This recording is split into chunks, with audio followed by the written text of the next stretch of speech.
الله تعالى وبركاته.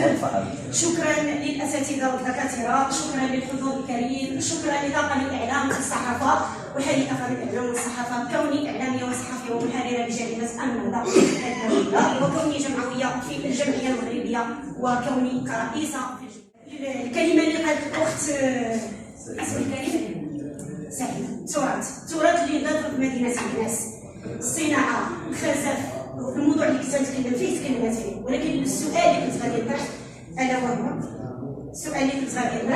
الا وهو كتهضروا على الفساد في المجتمع. الفساد كاين في جميع المدن في جميع الدول، لان اللي كتشرح ما كتخفيش وجهها. ملي كيحطوا فاسد في المجتمع ولا كيحطوا فاسد كيصوتوا عليه غيكون اللي تابعين، اكيد النتيجه كاينه. دونك اطلق الفساد البناء على مدينه مكناس اللي هي مدينه لا كونك اعلاميه ولا كونك صحفيه ولا كونك عضو في مجتمع ولا كونك ابنه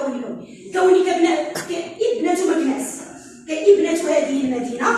اتحدث عن المشاريع التي انجزت ونظمت وقررت.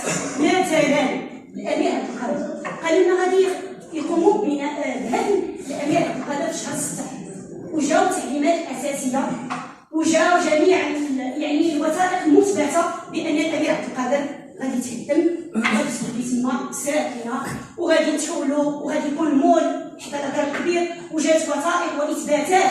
وهذا الشيء كاين في مدينه الرباط اللي كتبني يمشي تحت هذا الموضوع، وكان التاسيس ديالو والهدم ديالو في شهر 6.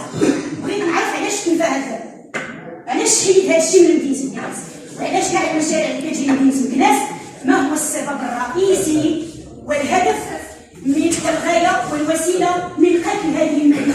شكرا.